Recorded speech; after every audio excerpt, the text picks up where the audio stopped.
അതുപോലെ തന്നെ നമ്മുടെ പ്രേക്ഷകർ. അഭി എന്നാൽ സംസ്കൃത പദമാണ്. മുന്നോട്ട് എന്നാണ് അതിൻ്റെ അർത്ഥം. നയം, നയിക്കുക. അഭിനയം, മുന്നോട്ട് നയിക്കുക എന്നാണ് അതിൻ്റെ അർത്ഥം. ഒരു അഭിനേത്രിയോ അഭിനേതാവിനെയോ സംബന്ധിച്ചിടത്തോളം അതെവിടെ വരെ പോകും? Between the audience and actors only. നമ്മൾ അഭിനയിക്കുന്നിടത്തു നിന്നും കാണികളുടെ കണ്ണിനും മനസ്സിനും മാത്രമാണ്. അവിടെയാണ് നമ്മുടെ അവാർഡ്.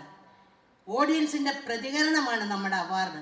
പേനാമനയ്ക്കിടുന്ന തൽപര കക്ഷികൾക്ക് കൊടുക്കുന്ന, അല്ലെങ്കിൽ സാമ്പത്തികത്തിന് അടിമയാകുന്ന പേനാമനയുടെ മാർക്കല്ല അത്. നമ്മുടെ അവാർഡ് നമ്മുടെ ഓഡിയൻസിൻ്റെ പ്രതികരണമാണ്. ഇത് കണ്ട് 40കളിലെ പ്രണയം കുറച്ച് കലാകാരുടെ കഠിനാധ്വാനം കൊണ്ട് ഒരുപാട് കടമ്പകൾ കടന്നാണ് നാം തിയേറ്ററിലെത്തുന്നത്. അപ്പോൾ ഇതിനൊരു വൻ വിജയമാകട്ടെ എന്ന് പ്രാർത്ഥിച്ചുകൊണ്ടും സ്നേഹാദരങ്ങളോടെ ഇതിനകത്ത് അഭിനയിക്കാനും തിരികൊളുത്തുവാനും ഇപ്പോൾ സംസാരിക്കുവാനും സാഹചര്യം തന്ന എൻ്റെ രമേശിനോട് താങ്ക്സ് പറഞ്ഞുകൊണ്ട് നന്ദി.